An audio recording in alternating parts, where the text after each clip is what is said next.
अब तुम्हारे हवाले वतन साथियों, पटना का माहौल काफ़ी गर्म रहा आज दिन भर, क्योंकि बिहार के मुख्यमंत्री नीतीश कुमार जी ने इस्तीफा दे दिया, त्यागपत्र दे दिया विधान परिषद के सदस्य से। और उनका त्यागपत्र कोई और ले गया, वो खुद भी सदन में नहीं गए।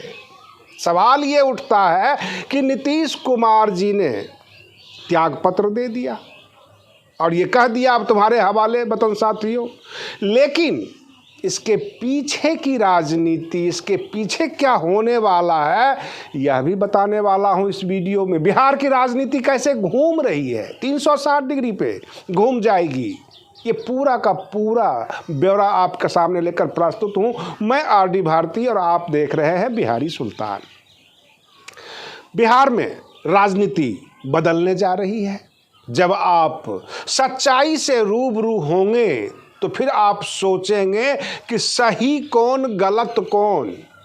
बिहार का पूरा विपक्ष यानी 43 विधायक, जिसमें बसपा का भी शामिल है विधायक, और नीतीश कुमार जी के पास 85 विधायक हैं, सबके सब लामबंद हो रहे हैं। और बिहार का जो विपक्ष है वो ये कह रहा है कि बगैर शर्त समर्थन हम आपको दे रहे हैं, हमें नहीं मंत्री बनना है, हम आपके बगल में बैठ लेंगे, लेकिन आप ही रहिए मुख्यमंत्री, भाजपा का शासन नहीं आना चाहिए।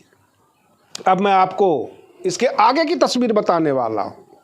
सवाल ये उठता है कि भाजपा का शासन अगर बिहार में आएगा तो किसे बहुत ज़्यादा नुकसान होगा, क्या क्या होने वाला है, ये बिहार की जनता को भी तो पता होना चाहिए। राजनीतिक दल कैसे बर्बादी के कगार पे पहुंच जाएंगे, ये भी बताने वाला हूं। क्योंकि अगला मुख्यमंत्री चेहरा कौन है भाजपा का, जो संभावित सूत्रों से खबर मिल गई है, और इसी बात से विपक्ष बौखलाया हुआ है। सवाल ये उठता है, नीतीश कुमार अब राज्यसभा के सदस्य रह गए, विधान परिषद के सदस्य से तो उन्होंने त्यागपत्र दे दिया, मुख्यमंत्री के पद पर बने हुए हैं। अब समर्थन वो भाजपा से लेकर बने हुए हैं अथवा विपक्ष से ले ले, विपक्ष सारी शर्तें मानने को तैयार है नीतीश कुमार जी का। अपने तरफ से कोई शर्त नहीं, कोई ऑफर नहीं, बस ऑफर इतना है कि आप मुख्यमंत्री रहिए, हम बगैर शर्त आपको समर्थन दे रहे हैं। 43 के 43 विधायक लिख देने को तैयार हैं, आप मुख्यमंत्री रहिए। इसका मूल कारण बिहार की राजनीति बदलने वाली है, तबाह हो जाएगी। बहुत सारे राजनीतिक दल का कैरियर खतरे में पड़ जाएगा, क्योंकि भाजपा का अगर मुख्यमंत्री होगा तो वो होने वाले हैं नंदकिशोर यादव। जाहिर सी बात है कि नंदकिशोर यादव अगर भाजपा के मुख्यमंत्री बन जाते हैं तो लालू यादव का जो कुनबा है वो पूरी तरह से बर्बाद हो जाएगा। क्योंकि बिहार में जाति आधारित राजनीति होती है और वो भी यादव हैं, और लालू प्रसाद यादव भी यादव कह के ही सबको जोड़ते हैं, सबको साथ लेकर चलते हैं। SC ST OBC के लिए तो ऑफर भाजपा के पास भी है, लेकिन एक यादव जाति जो बिहार में 14% रखती है, जातिगत समीकरण जब बनाया गया, जब जनगणना हुई इसका, तो उसमें 14% यादव जाति आ गया, उसके बाद अल्पसंख्यक। तो कहने का तात्पर्य यह है कि बिहार की राजनीति में जो है बहुत बड़ा भूचाल आ जाएगा। भाजपा एक छत्र राज करना शुरू कर देगी सभी यादवों को जोड़कर, और लालू प्रसाद यादव जी को जो कहा जाता है जंगल राज, यहाँ की जनता भूल जाएगी उस जंगल राज को, और उससे भी बड़ा अमंगल राज शुरू हो जाएगा। क्योंकि मैं आपको लेटेस्ट खबरें देने वाला हूँ। 125 यूनिट बिजली जो फ्री किया गया था चुनाव से पहले, उसमें अब संशोधन होने की बातें निकलकर आ रही है कि अब उसमें संशोधन किया जाएगा। क्या बिहार की जनता को जो आदत आपने डाल दिया फ्री बिजली का, वो छीन लेंगे? 10-10 हजार रुपये महिलाओं को बांटकर आपने वोट लिया था, अब किसी प्रकार की कोई कटौती करते हैं तो क्या जनता आपको माफ़ करेगी?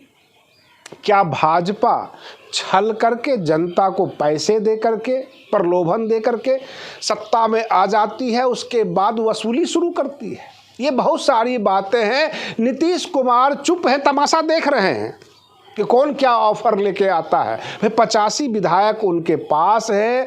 जदयू के कार्यकर्ता अड़े हुए हैं कि नीतीश कुमार जी कहीं नहीं जा रहे हैं, नीतीश कुमार जी बने हुए हैं।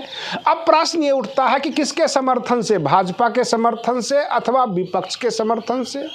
हालात कुछ ऐसा दिख रहा है कि लास्ट में भाजपा ये कह देगी कि आप मुख्यमंत्री बने रह जाइए, लेकिन फिर भी 6 महीने के बाद फिर उनको राज्यसभा सदस्यता से अलग होना पड़ेगा, अथवा जदयू का ही कोई मुख्यमंत्री बने, उनका पुत्र बने निशांत कुमार।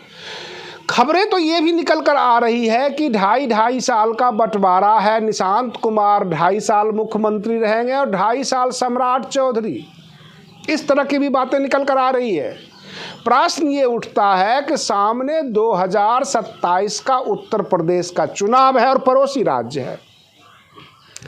अगर भाजपा का बिहार में शासन होता है और उसमें भी मुख्यमंत्री बन जाते हैं नंद किशोर यादव, यानी बिहार के मुख्यमंत्री नंद किशोर यादव, मध्य प्रदेश के मुख्यमंत्री मोहन यादव, तो 2 मुख्यमंत्री यादव उत्तर प्रदेश में घुसेंगे 2027 के चुनाव में। क्या अखिलेश यादव के वजूद पर कोई फर्क नहीं पड़ेगा? मैं अपने दर्शकों से ये जानना चाहता हूँ, क्या भाजपा की यही तैयारी है कि किसी तरह उत्तर प्रदेश को 2027 में बचाया जाए और 2 राज्यों में यादव मुख्यमंत्री देकर ये कहा जाए कि अखिलेश यादव और लालू प्रसाद यादव ये सब के सब नकली यादव हैं, जैसे कि पिछली बार कहा गया था यदमुल्ला, यानी यादव और मुस्लिम दोनों को मिला के वो कहते हैं यदमुल्ला, MY समीकरण को यदमुल्ला कह रहे थे। तो इस तरह से यादव समाज मजाक बन सकता है, यादव समाज का वर्चस्व रहेगा। ये साबित करने की कोशिश की जाएगी कि ना यादवों के हितैषी हैं लालू प्रसाद यादव, ना यादवों के हितैषी हैं अखिलेश यादव, और इस तरह से उत्तर भारत की राजनीति पर बड़ा प्रभाव पड़ने जा रहा है। प्रश्न ये उठता है कि बिहार के अंदर जातिगत राजनीति होती है, जातियां देखकर मंत्री बनाए जाते हैं।